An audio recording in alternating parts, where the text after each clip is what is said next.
ना तू कोनो लायक और ना तू कोनो लायक। तू दोनों जना मिलकर ई नौलायक के ढूंढ के ले आइला हमरे खातिर। ए भाई एके आप कैसन भतार चाहे? काका काका का बोलले? Why not old man? पूछिंग ना। तू साचो में वो बबली बिटिया के बॉयफ्रेंड बाड़ा का?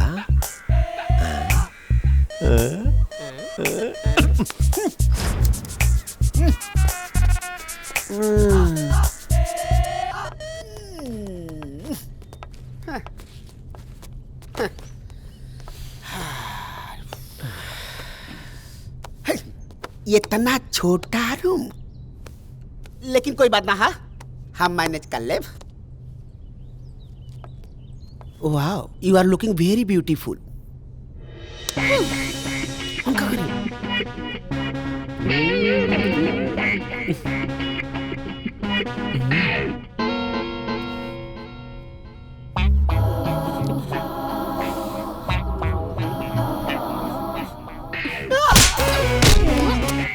चल रे, इजे चुपचाप बैठ। ना तू कोनो लायक और ना तू कोनो लायक। तू दोनों जना मिलकर ई नौलायक के ढूंढ के ले आइला हमरे खातिर। ए भाई एके आप कैसन भतार चाहे? काका काका का बोलले?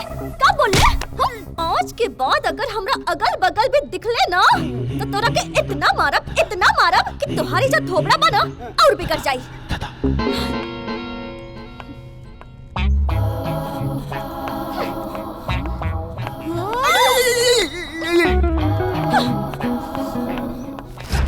ए भाई तो लोग नहीं बतावा कि हमके मार खा लिया लुआ कि अपन काम करा लिया लुआ, लेकिन नहीं जान जा एक्स्ट्रा पेमेंट लागी।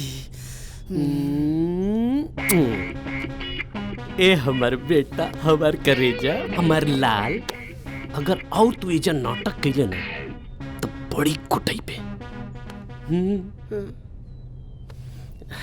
ए भैया कुछ खाए हुए के मिली? मिली, जितना मिलल है ना उतने में काम चला ले कि बुलाई। आराम कर बेटा, बढ़िया रूम बा, आराम कर। चलो राहुल।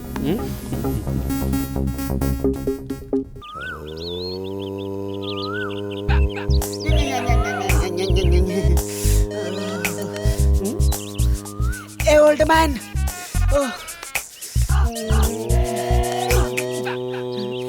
ए ओल्ड मैन,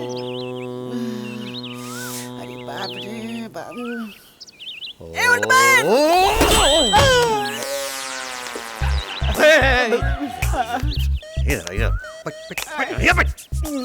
साचा सचो बताओ, तू ही बबली के बॉयफ्रेंड बाड़ा? झूठ मत बोलिए, झूठ।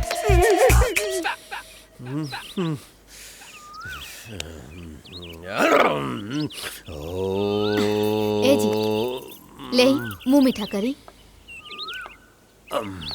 अभी मिठाइया कोना खुशी में बा। रउआ बुढ़ौती में सठिया गल बनी का? रउआ के कुछ याद नहीं खे? आज हमनी के शादी के 50वीं सालगिरह। शर्मा गइली है। समय भी कितना जल्दी बीत जाला। 50 साल से तो हमरा के झेल रहल बाड़ू। रउआ कुछ भी बखीला, हमरा के आशीर्वाद दीही कि हम जन्म जन्म तक रउए के झेली। हमरे झेली। हमरे झेलबू तो शर्मा मत ज्यादा। छोड़ी ना।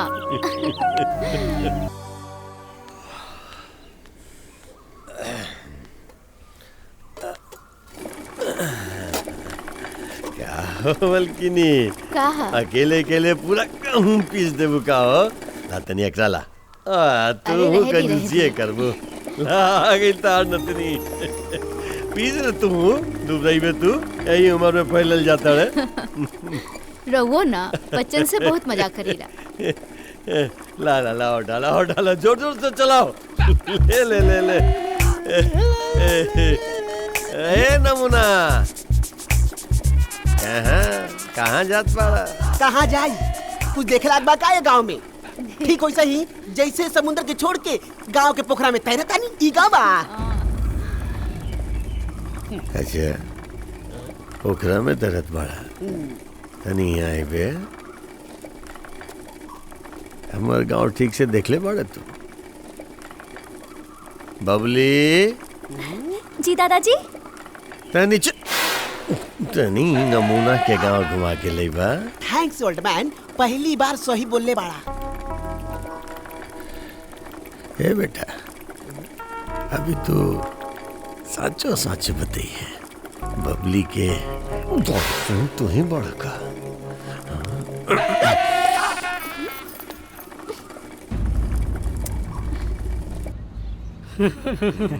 हाँ, चाय बोल। हाँ खेलने बड़ा।